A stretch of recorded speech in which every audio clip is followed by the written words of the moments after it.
Brian Larson here, and I'm at the Photobooth with some flea market and thrift store finds, but there's a shocking twist. The twist is that these are all items that Mrs. Toy Galaxy found. These are Mrs. Toy Galaxy finds. Mrs. Toy Galaxy goes to a lot of Goodwills, Savers, Salvation Army, and other type of thrift stores looking for cool stuff.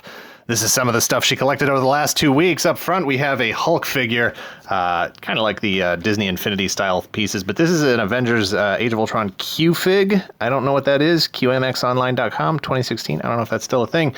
I'll have to check that out. You can let me know if there's anything about that I should know about. Just a cool sort of thing, kind of thing that'll be on the back shelf behind the videos while we're shooting. Over here, we've got Mrs. Toy Galaxy has a whole collection of Ewoks.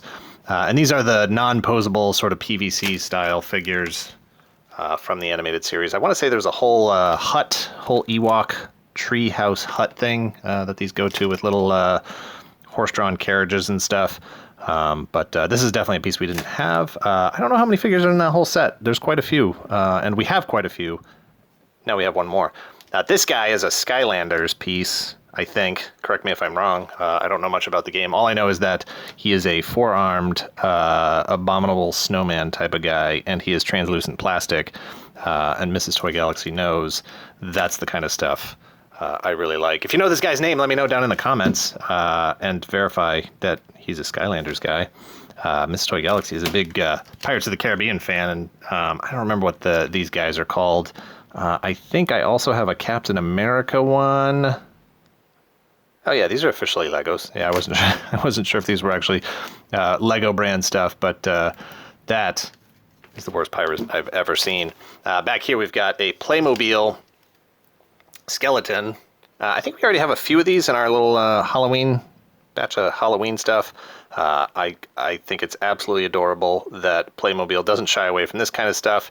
Playmobil has like guns and cops and licensed stuff now, and they've never it's never been an issue there with them just sort of portraying realistic stuff. And in this case, everybody's got a full collection of bones inside of them, and the skeleton is part of that. And over here we've got this plastic. I don't know what this goes to, if it's actually from anything in particular, but it is an adorable Diplodocus, a Elasmosaurus, a Brontosaurus, I don't know what, Brachiosaurus maybe, I don't know, a Apatosaurus.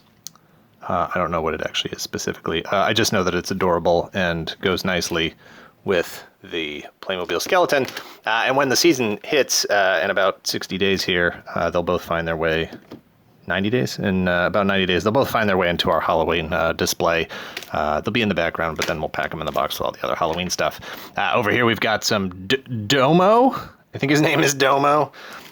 These little guys, I don't know anything about Domo. As far as I know, he's a Japanese marketing character, but I don't know what he's trying to sell. I think it's just like a Hello Kitty type of thing, where it's just like, hey, look, this is the thing. He's dressed up in different. He's there to sell himself, and it's a fun little character, and you sell things. So here we've got Justice League. I think these were blind bags, mystery minis, that sort of thing. So we've got Batman, Superman, and I think these are the new 52 outfits, if I'm not mistaken. Batman, Superman, a adorable Shazam. That's cool. I'll add him to my Shazam collection. Robin, Aquaman gets no respect, showing up big time now. And then I don't know, for some reason we got Two-Face and Riddler. So I don't know if there was a Batman and Robin set, maybe, and then there was an other Justice League type of set, perhaps. But all I know is these guys are adorable, and without even knowing anything about Domo, the monster guy, I love them. I think they're great, and I'm not surprised that that's the kind of the batches. I'm surprised that these were all together. I'm surprised that at any shop you had a bag full of these guys, and that they weren't all just sort of individually dispersed anywhere, and the only ones left were Aquaman and Two-Face or something. I'm shocked that there's actually some marquee characters available there, and that they were all together. This thing is a gem. I don't know what this is. All I know is that it is a ceramic. I don't know if it's supposed to be a transformer or if it's supposed to be a Power Rangers type of thing. I'm gonna go Transformer. That head, that head definitely seems a bit more. My focus. There we go. Definitely seems a bit more Transformer-y to me than Power Ranger-y. And I'll admit I don't have a lot of experience with glazing pottery or anything like that. My experience is that you have to put the glaze on before you put it in the kiln, and then the color sort of comes out afterwards. So I don't know if this is the kind of thing where whoever made this would have known what colors they were putting where, if this was just sort of a random guessing deal. But the end result is what it's all about, and this thing is amazing. I don't even know. It's art, as far as I'm concerned. It's a piece of art, and I know that Mrs. Toy Galaxy would have thought the same thing, and that is definitely a keeper. Over here we've got I don't remember what this guy's name is, but he's a Sectaur, and then over here with him we've got 2 Centurions.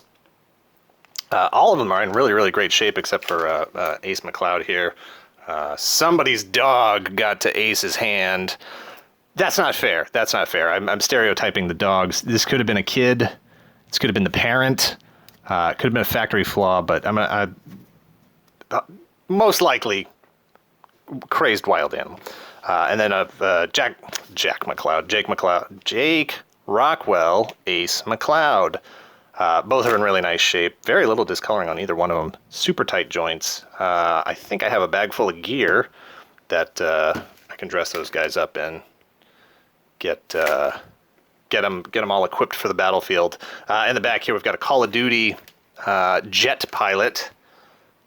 This is my kind of thing. Actually, I'm gonna crack this guy open right now, if I can,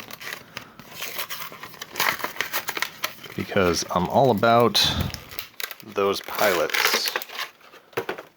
Not digging that machine gun, whatever that is. Looks like a super soaker.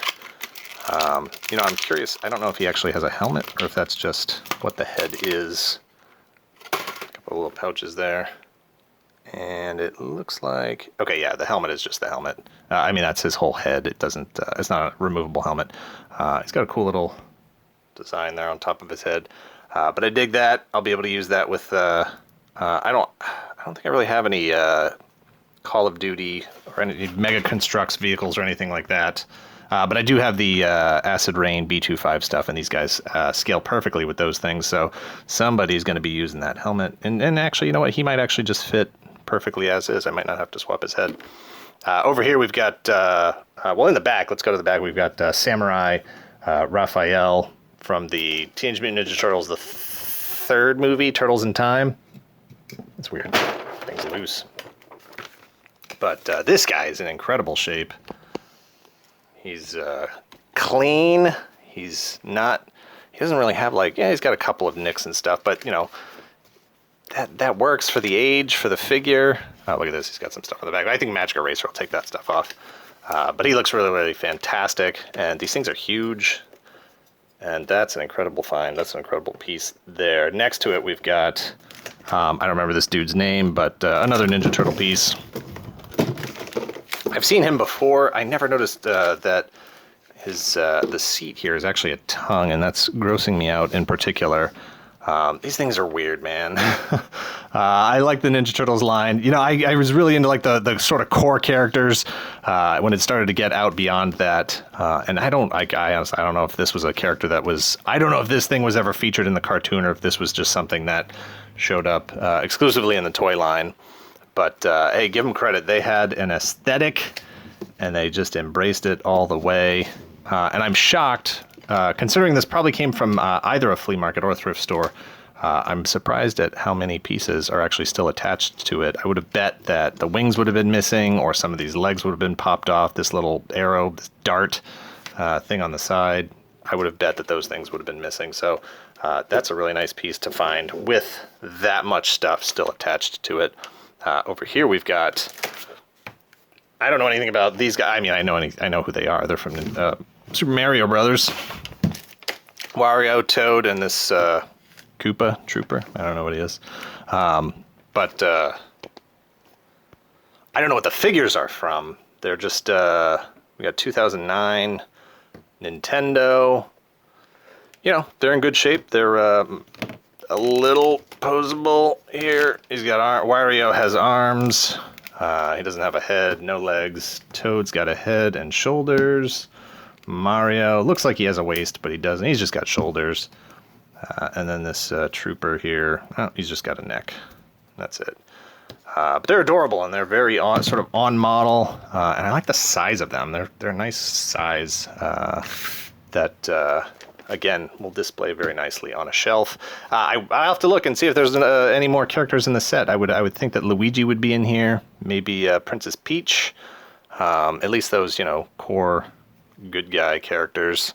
It's weird to have Mario and Wario and then these two, but those are really, really excellent. Back here we've got, I believe this is Rain from Spirit. That's all I have to say about that one. And then in the back we've got, last but not least, two She-Ra puzzles. We've got quite a few of these that are He-Man. These are the first She-Ra ones we've been able to collect. Haven't opened them up yet. They've both definitely been opened. Haven't checked to see if all the pieces are there yet. But even if they aren't, it's not like we're ever gonna, you know, put them together and display them assembled. We would just throw them on the shelves like this. They would fit nicely on a bookshelf or anything else. It's just I mean, man, just for the boxes to have survived like that, for the colorful, the brightness of the art, it's just really, really great stuff. And you know what? Hey, none of this stuff surprises me because I already knew that Mrs. Toy Galaxy knows cool stuff when she sees it, and that's not a backhanded compliment intended for me, although it certainly applies. Thanks for watching. Hit like, hit subscribe if you're not already a subscriber. Thank you to those who are. Check in down in the comments and let us know if you found anything cool at a thrift store recently. Thanks. Later.